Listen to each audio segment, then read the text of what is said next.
Welcome to the Susan Brender Show. It's all about you. Featuring shows on health and wellness, the performing arts, politics, and people who inspire you to be your very best. And now, here's Susan Brender.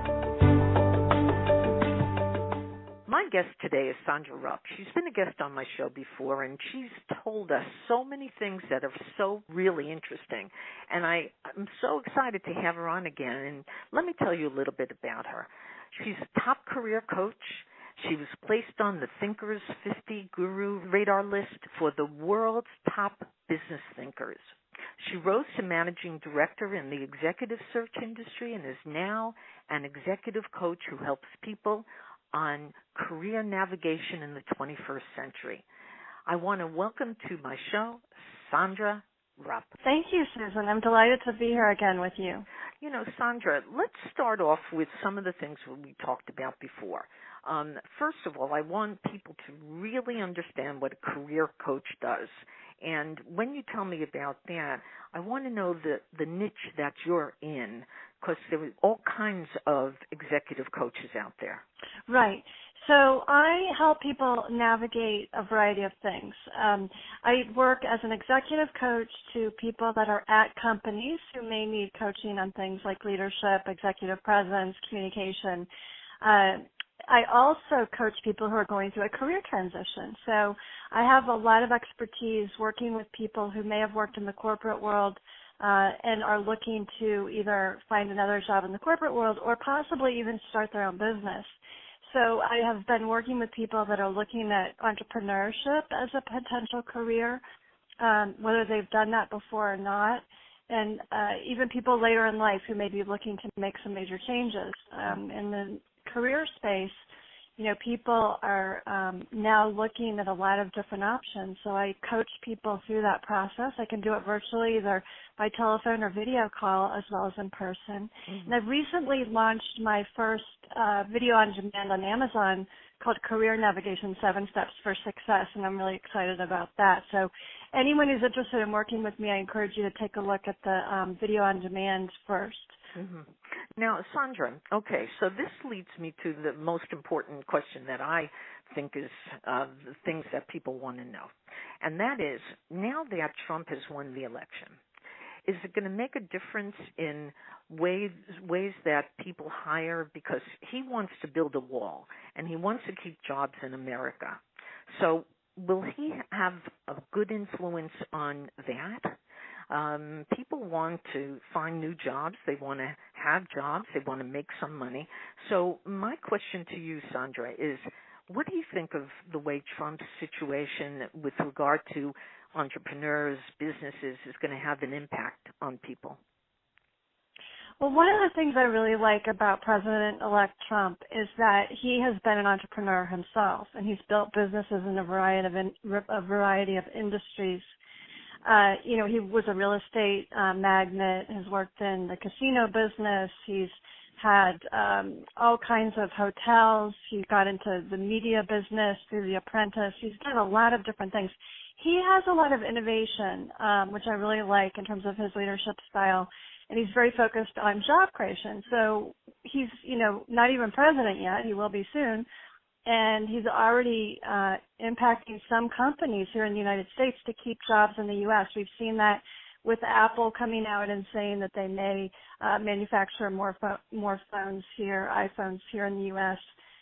They also, there was a deal with Ford that I believe Trump was involved in to convince them to keep jobs in the United States, as well as with Carrier, which is a company in Indiana. So we're already seeing him impact these big companies in terms of keeping more jobs in the U.S., which is really important because I mentioned this in our last show, but, you know, not so long ago, 20% of Americans were employed by the Fortune 500. It's now down to 5 or 10%. Right. So we have a real gap here in terms of employment.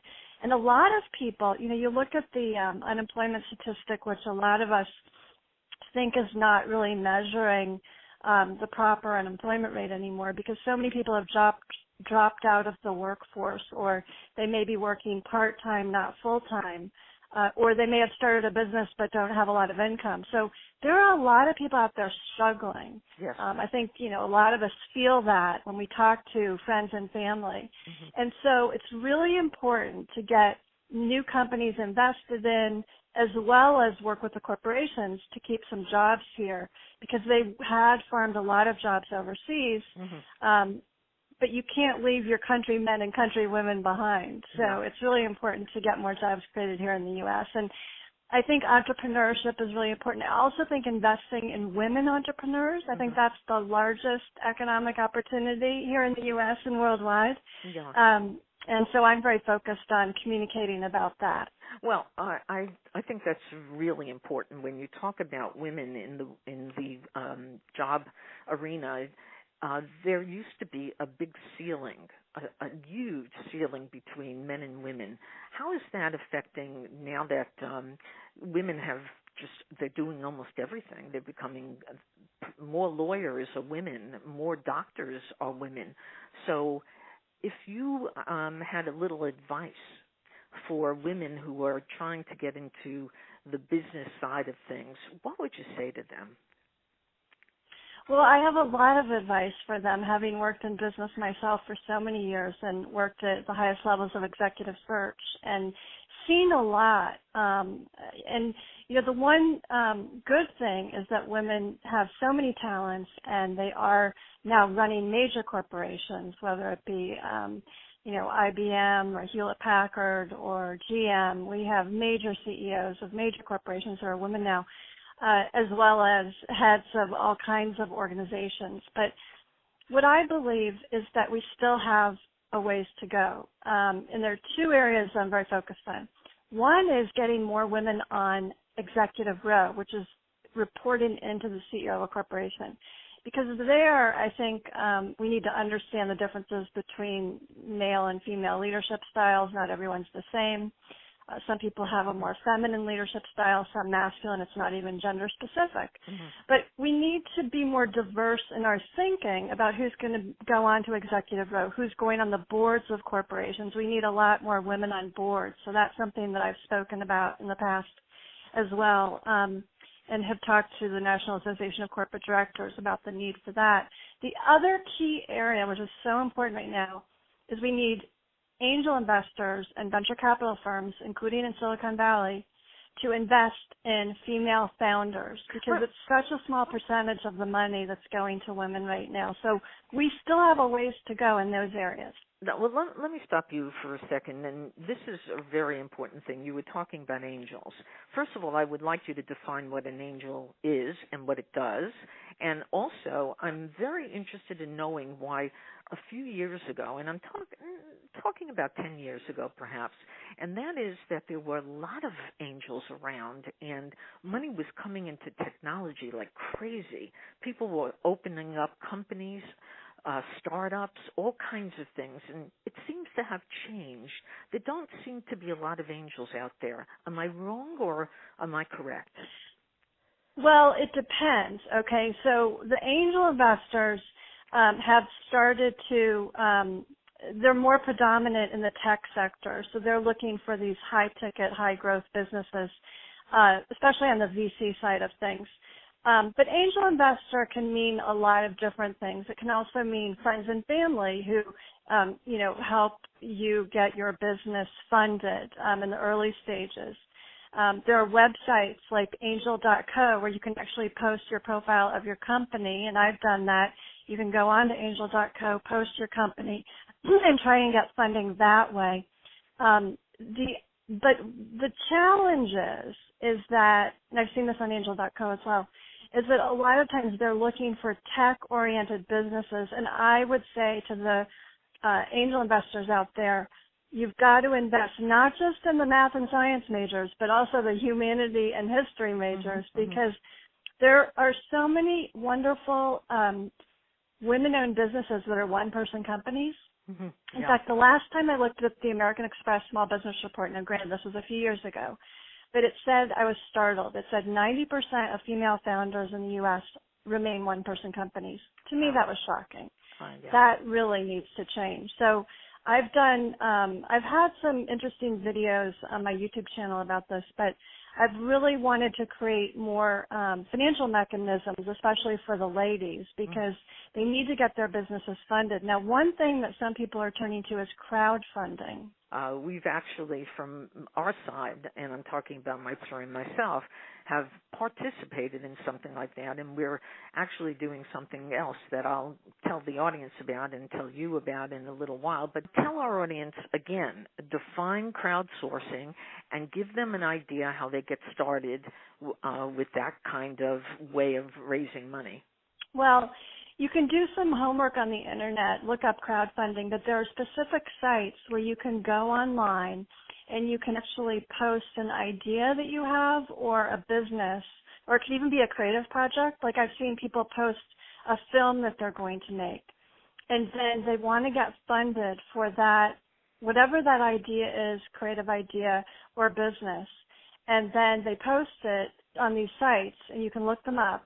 And that allows people to help fund your business idea. So it's a new vehicle. It's been around for a while.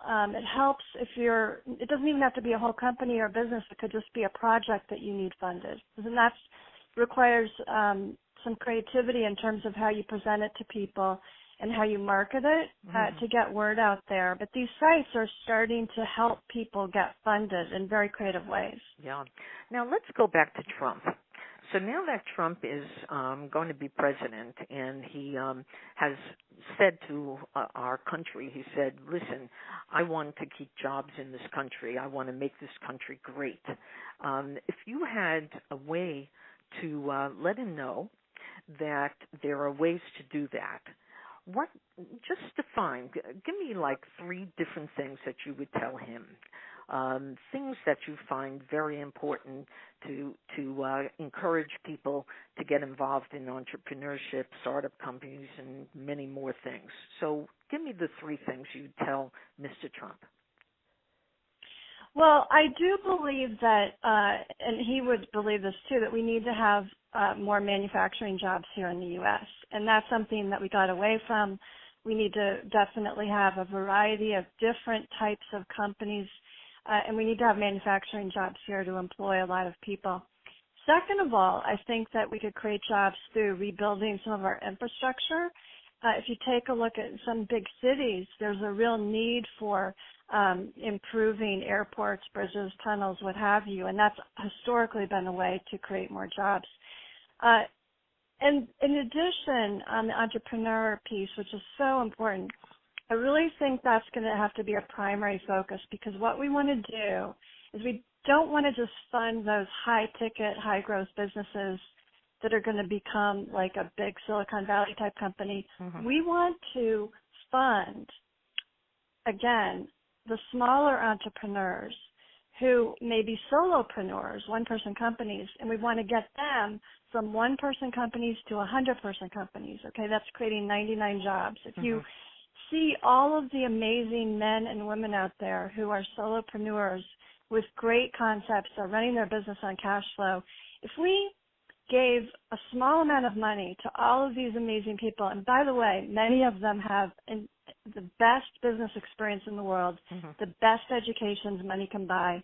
Not that that's a requirement for entrepreneurship, as we talked about last time, but we really need to think creatively about how to fund these businesses that are 1 or 2 or 3-person companies and make it much bigger to a 100-person company, and we create a lot of jobs that way. That's right. Now, you just mentioned the word education. Does a person who wants to start a company need like a master's or a PhD in order to really be successful? Or if they have like just this kind of business mind, something that is sort of a skill, it's a skill. What do you feel? I mean, is education getting very important? Not for entrepreneurship. I mean, I think a certain level of education, but you can also take a lot of interesting seminars and classes online nowadays. And by the way, some of the most talented entrepreneurs, didn't graduate from college. And you look at some of the amazing people out there. that have founded great companies. The typical entrepreneur is more, it's a mindset. So it's someone that is creative, that's innovative, someone who's flexible. It helps to be able to look at things in different ways, and if one thing's not working, you want to try a different thing. As an example, Richard Branson is one of my favorite entrepreneurs of all time. Mm-hmm. So he's the only person that I know who's built $7 billion businesses in 7 different industries. That is quite an achievement, and he's got great blogs and books that you can read. He's, on Twitter and YouTube and so forth, and he's fun to follow because the thing is by using your creativity and being nimble and flexible, you can be successful at entrepreneurship. And it's not about traditional education per se. Mm-hmm. In fact, I would argue in some ways the MBA is better for big company leadership, although a lot of them do go into entrepreneurial jobs as well, especially now. Mm-hmm. Yeah. So that education is changing. But when I got my MBA, many years ago, a lot of the people came out and went into either investment banking, management consulting, consumer packaged goods, brand management. Those were the traditional career paths. Mm-hmm. It's changing because it has to change because we don't have all those job openings that we used to have. So even for people that have MBAs or PhDs, I would say that it's not a requirement at all for entrepreneurship. In fact, I think that it's much more important to have the personality and mindset, be spontaneous, be nimble.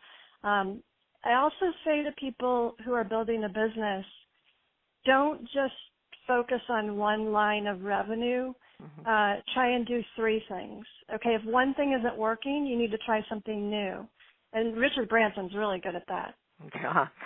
Now, that's very interesting, but I want to mention to you that, if you were Chinese, if you were Korean, if you were from other countries, the parents and the government encourages them to get PhDs, to get master's degrees, to really become doctors, to become very important people. But somehow in this country, we don't seem to do as much as that.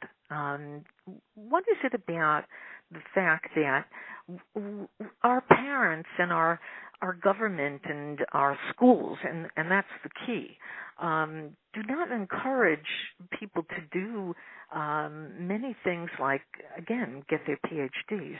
What's the difference between them and us? Well, there may be some cultural differences, and also, this country, America, is a great, great country, and it was founded on an entrepreneurial spirit, if you will. Okay, there were people that braved getting on the Mayflower, coming over here for freedom of religion, freedom of speech, later on for economic circumstances, but it was always about, the land of the free, the home of the brave, the pursuit of happiness and the pursuit of an entrepreneurial spirit. Business has very much been a part of America. In the case of some of the cultures that promote high levels of education, certainly among some people in the United States, they promote very expensive education. I was raised with the idea that I would be going to graduate school, so it depends upon, what family you fall into. Mm-hmm. But what I would say is that PhDs are important for some jobs. If you want to go into the academic world, you need a PhD. If you want to become a professor and teach at a great university or any university, that's a requirement. You need to have that education. If you want to be a lawyer, mm-hmm. You need a law degree. So you need to figure out pretty early on what you're best suited for. And I mentioned this in our last show, but I really like some of these assessment tests, and I had mentioned 2 in the last show. I'm going to give you a third one, which is a little more sophisticated. Okay. There's a test called the Johnson-O'Connor test, and it is offered in major metropolitan cities. It's kind of expensive. A couple of the other tests I gave you were much less expensive, and you could take them online, the Myers-Briggs test and then the assessment.com test, mm-hmm. The MAP test. But this one, Johnson-O'Connor, is a more sophisticated test where you spend 2 days. Johnson O'Connor was founded on some work that the people who created this test did for General Electric. Mm-hmm. And you spend a day and a half, 2 days there, take all these interesting tests, and then you're debriefed. There's a debrief with a psychologist. They really get into the nitty-gritty of what you would be good at career-wise. Mm-hmm. And I've seen people who are really interested in promoting their children's education pay the, $1,000 or whatever dollars it costs mm-hmm. to have them take this test and then come out with kind of a map of what they're really talented in and what their career paths might be. And interestingly, one woman I know who took that test mm-hmm.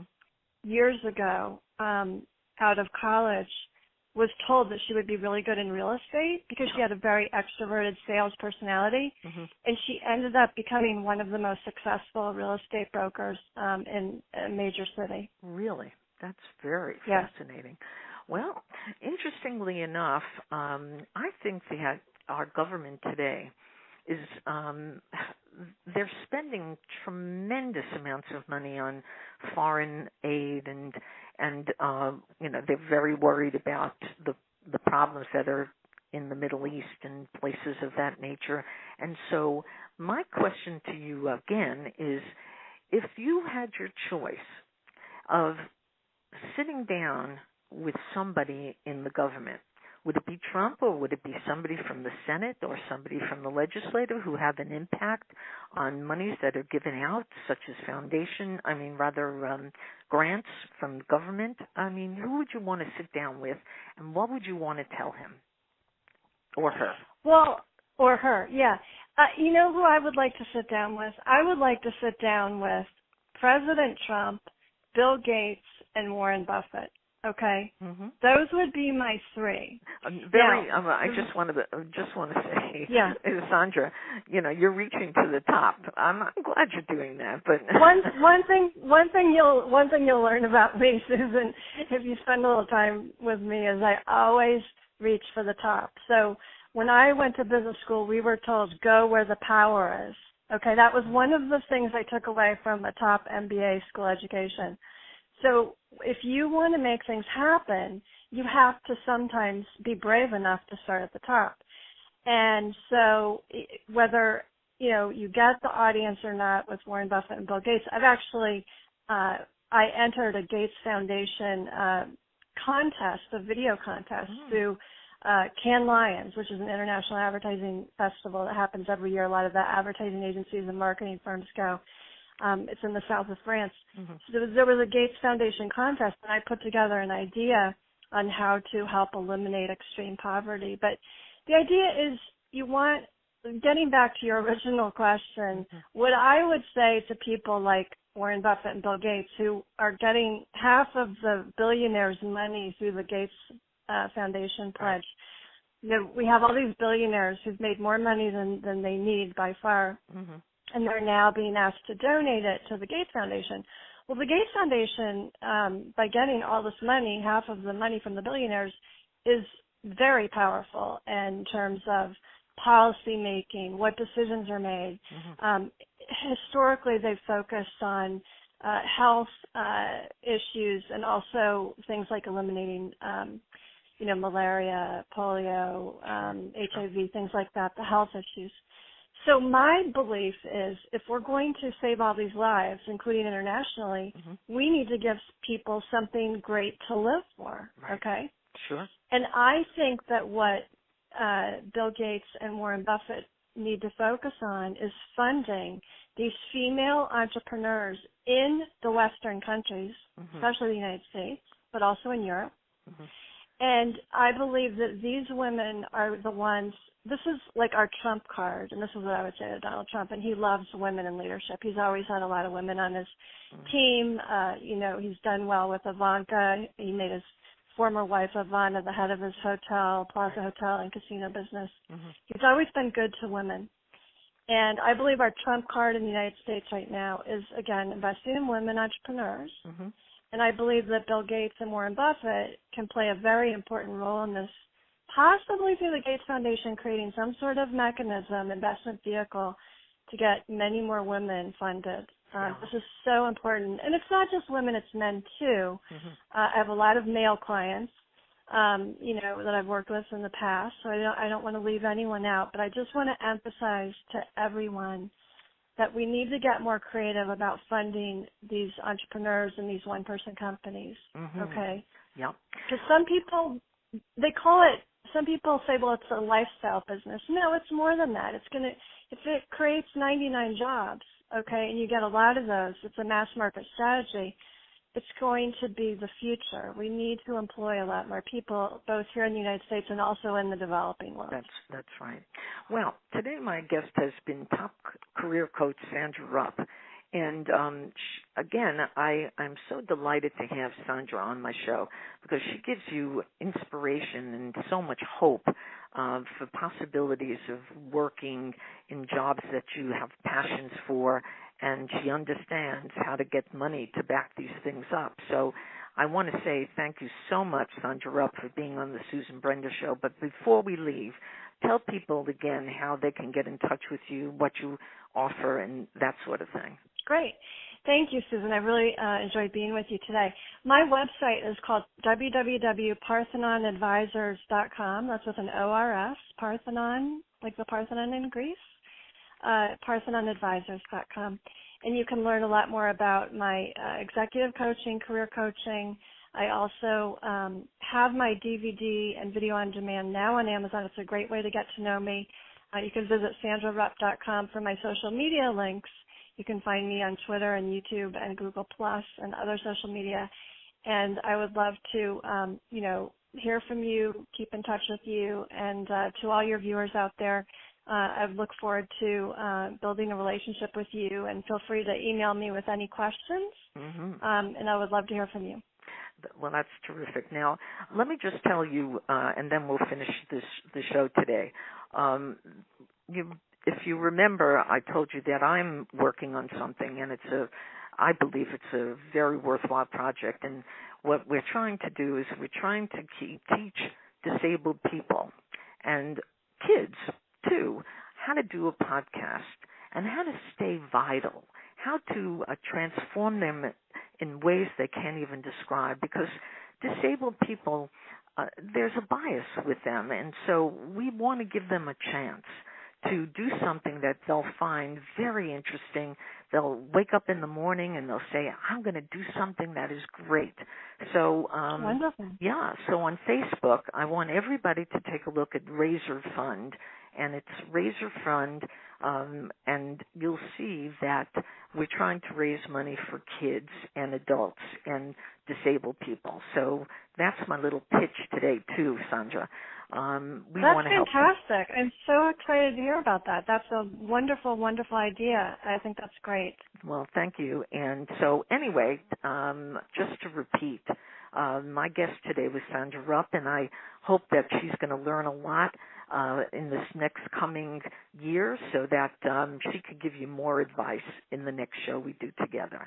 Thank you, Sandra, for being on the Susan Brender Show. Thanks so much, Susan. It's been great to be with you again. Thank you for listening to the Susan Brender Show. To be a guest, email sebrender@yahoo.com.